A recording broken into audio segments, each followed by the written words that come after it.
नमस्कार विद्यार्थी मित्रमैत्रिणींनो, current affairs bye Meghali या मराठी यूट्यूब चॅनलवरती आपले मनपूर्वक स्वागत. इथे आपण डेली करंट अफेअर्सचे इम्पॉर्टंट 12 क्वेश्चन्स पाहतो, जे तुम्हाला आपल्या येत्या MPSCच्या सर्व एक्झाम्समध्ये, सर्व सरळ सेवांमध्ये आणि केंद्रीय परीक्षांमध्ये नक्कीच पाहायला मिळतील.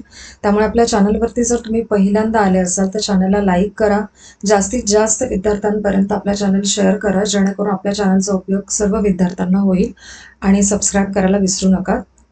सगळ्यात महत्त्वाची गोष्ट, लेक्चर जास्त लेंदी नाही आहेत आपले, शेवटपर्यंत पहा, स्वतःच्या शॉर्ट का होईना नोट्स काढण्याचा प्रयत्न करा, जेणेकरून एक्झाम काळामध्ये तुम्हाला या सर्व काही डेटाचा चांगला उपयोग होऊ शकेल. तर आपण पाहूयात आजच्या म्हणजेच 9 मार्च 2026च्या चालू घडामोडी. प्रश्न पहिला, महिलांच्या रात्रीच्या सुरक्षिततेसाठी निर्भया निशा उपक्रम कोण सुरू करणार आहे? तर या प्रश्नाचे योग्य उत्तर आहे पर्याय क्रमांक बी, केरळ पोलिसांचा हा उपक्रम आहे. महत्त्वाचे पॉइंट्स पहा. महिलांच्या रात्रीच्या सुरक्षिततेसाठी केरळ पोलीस निर्भया निशा हा उपक्रम सुरू करणार आहेत. कार्यक्रमाचा शुभारंभ तिरुवनंतपुरममध्ये होणार आहे. या उपक्रमामध्ये महिलांना रात्री 9 पासून सकाळी 5 पर्यंत तातडीने पोलीस मदत मिळेल, आणि मदतीसाठी 112 म्हणजे 112 हा आपत्कालीन ही हेल्पलाईन आहे, आणि पोल ॲप्स SOS सुविधाही महिलांसाठी उपलब्ध असतील. ठीक आहे. पुढील प्रश्न दुसरा, आंतरराष्ट्रीय महिला दिनानिमित्त अस्मिता प्रकल्पाअंतर्गत क्रीडा स्पर्धा देशभरातील किती ठिकाणी आयोजित करण्यात आल्या? तर या प्रश्नाचे योग्य उत्तर आहे पर्याय क्रमांक डी, 250 ठिकाणी. महत्त्वाचे पॉइंट्स पहा. स्पोर्ट्स ऑथॉरिटी ऑफ इंडिया आणि माय भारत यांनी मिळून अस्मिता प्रकल्पाअंतर्गत देशभरामध्ये क्रीडा स्पर्धा घेतल्या. आंतरराष्ट्रीय महिला दिनाच्या निमित्ताने भारतातल्या 250 ठिकाणी या प्रकल्पाअंतर्गत क्रीडा स्पर्धा पार पडल्या. मुख्य उद्देश आहे गाव आणि लहान शहरातल्या मुलांना क्रीडा क्षेत्रामध्ये करिअर करण्यासाठी प्रेरणा देणे. त्रिपुरातल्या कमलपूर, ढलाई जिल्हा येथे ही याच क्रीडा स्पर्धांचं आयोजन झालं. पुढील प्रश्न तिसरा, मुलींमध्ये गर्भाशय मुखाच्या कर्करोगाच्या प्रतिबंधासाठी HPV लसीकरण मोहीम कोणत्या राज्याने सुरू केली? तर या प्रश्नाचे योग्य उत्तर आहे पर्याय क्रमांक ए, महाराष्ट्र राज्याने. महत्त्वाचे पॉइंट्स पहा.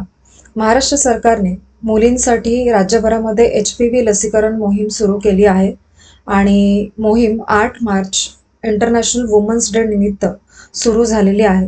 मुख्य उद्देश गर्भाशय मुखाच्या कर्करोगाला आळा घालणे हा आहे, आणि राज्यामध्ये 9,84,000 मुलींना पुढच्या तीन महिन्यामध्ये HPV लस देण्याचे लक्ष्य ठेवण्यात आलेले आहे, आणि लसीकरणाची नोंद आणि प्रमाणपत्र वितरण हे सगळं UWIN पोर्टलवरती डिजिटल पद्धतीने होणार आहे. ॲप लक्षात ठेवा यासंबंधी.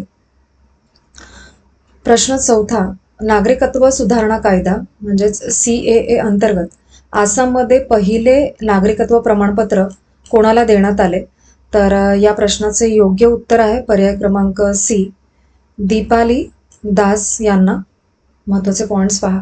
दीपाली दास या आसाममधल्या पहिल्या व्यक्ती ठरल्या ज्यांना CAA अंतर्गत नागरिकत्व प्रमाणपत्र मिळाले.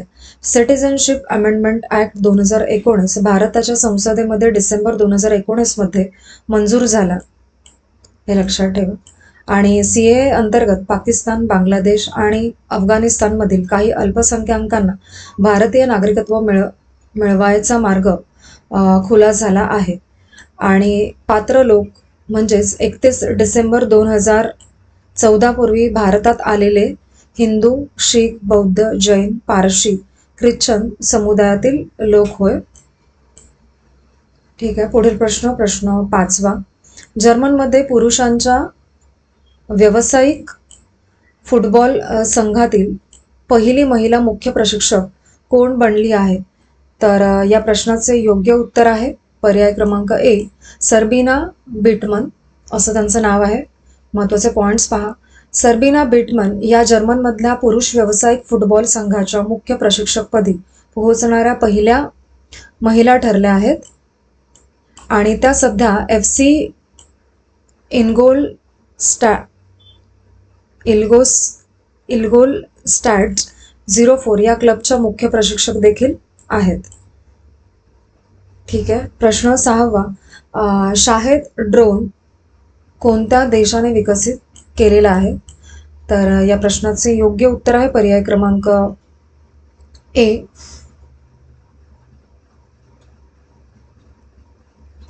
या प्रश्नाचे योग्य उत्तर आहे पर्याय क्रमांक सी. इराण या देशाचा आहे हा ड्रोन. ठीक आहे. त्याचे महत्त्वाचे पॉईंट्स पहा. शाहेद ड्रोन हे मानव विरहित हवाई वाहन आहे जे इराणने तयार केलेलं आहे. हे ड्रोन एकदाच हल्ला करतात, लक्ष्यावरती आदळल्यानंतर ते स्फोट करतात, म्हणून त्यांना कधी कधी कामिकाझे किंवा सुसाईड ड्रोन असेही म्हणतात. आणि शाहेद 131 आणि शाहेद 136 हे ड्रोनचे मुख्य प्रकार आहेत यामध्ये. पुढील प्रश्न 7वा. ALH MK3 म्हणजे ॲडव्हान्स लाईट हेलिकॉप्टर भारतीय तटरक्षक दलासाठी कोणत्या कंपनीकडून खरेदी केले जाणार आहेत? तर या प्रश्नाचे योग्य उत्तर आहे पर्याय क्रमांक B. Hindustan aeronautics limited HAL. महत्त्वाचे पॉईंट्स पहा. HAL advanced light helicopter MK3 ही हेलिकॉप्टर भारतीय तटरक्षक दलासाठी घेत आहेत. ALH MK3 मध्ये 2 इंजिन आहेत आणि हे हेलिकॉप्टर समुद्रातील सुरक्षा आणि बचाव कार्यासाठी वापरतात. आणि हे हेलिकॉप्टर हिंदुस्तान एरोनॉटिक्स लिमिटेड या भारतीय कंपनीने बनवलेले आहे. पुढील प्रश्न 8वा. कापत्तगुड्डू वन्यजीव अभयारण्य कोणत्या राज्यात स्थित आहे? तर या प्रश्नाचे योग्य उत्तर आहे पर्याय क्रमांक सी. कर्नाटक राज्यामध्ये हे आहे. महत्त्वाचे पॉईंट्स पहा. कापत्तगुड्डू हे वन्यजीव अभयारण्य कर्नाटक राज्यात आहे. कापत्तगुड्डू अभयारण्याला लोक उत्तर कर्नाटकचे पश्चिम घाट असेही म्हणतात आणि या भागातल्या टेकड्यांवरती जुनी मंदिरे आणि काही प्राचीन अवशेष सापडतात. हे अवशेष चालुक्य आणि राष्ट्रकूट या राजवंशाच्या काळाशी जोडलेले आहेत. पुढील प्रश्न 9वा. प्लास्टिक कचऱ्यापासून व्हिनेगरमधील मुख्य घटक असलेले ॲसेटिक ॲसिड तयार करण्याची नवीन पद्धत कोणत्या विद्यापीठातील वैज्ञानिकांनी विकसित केलेली आहे? तर या प्रश्नाचे योग्य उत्तर आहे पर्याय क्रमांक ए. वॉटरलू विद्यापीठ. महत्त्वाचे पॉईंट्स पहा. कॅनडामधल्या वॉटरलू विद्यापीठाच्या वैज्ञानिकांनी प्लास्टिक कचऱ्यापासून ॲसेटिक ॲसिड बनवण्याची एक नवीन पद्धत शोधली आहे. या प्रक्रियेमध्ये सूर्यप्रकाशाचा वापर करून प्लास्टिकचे रासायनिक विघटन करतात. संपूर्ण प्रक्रिया फोटो कॅटलिसिस या तत्वावरती चालते. प्रश्न 10वा. भारतातील पहिले रिंग मेट्रो कोणत्या शहरात सुरू करण्यात आले? तर या प्रश्नाचे योग्य उत्तर आहे पर्याय क्रमांक सी. दिल्ली या शहरामध्ये. महत्त्वाचे पॉईंट्स पहा. पंतप्रधान नरेंद्र मोदींनी दिल्लीमध्ये भारतातील पहिलं रिंग मेट्रो उद्घाटन केलं.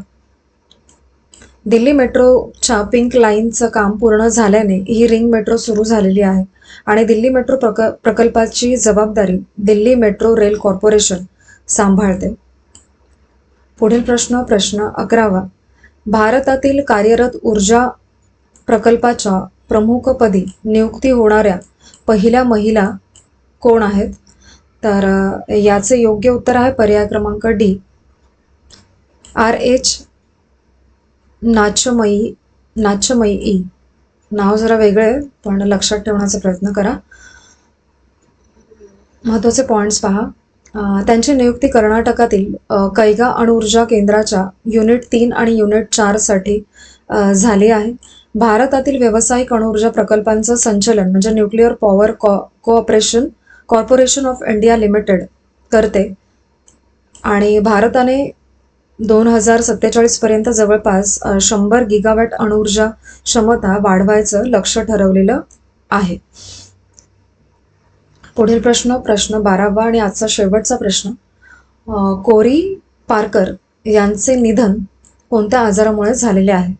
तर या प्रश्नाचे योग्य उत्तर आहे पर्याय क्रमांक सी, स्टेज 4 कर्करोगामुळे यांचे निधन झाले. महत्त्वाचे पॉईंट्स पहा. न्यूयॉर्क सिटीमध्ये जन्मलेले कोरी हे विल अँड ग्रेस या लोकप्रिय अमेरिकन सिटीकॉममध्ये जोशची भूमिका साकारून खूप ओळखले गेले आणि त्यांचं निधन मेम्फिस, टेनेसी, अमेरिका येथे झालेले आहे.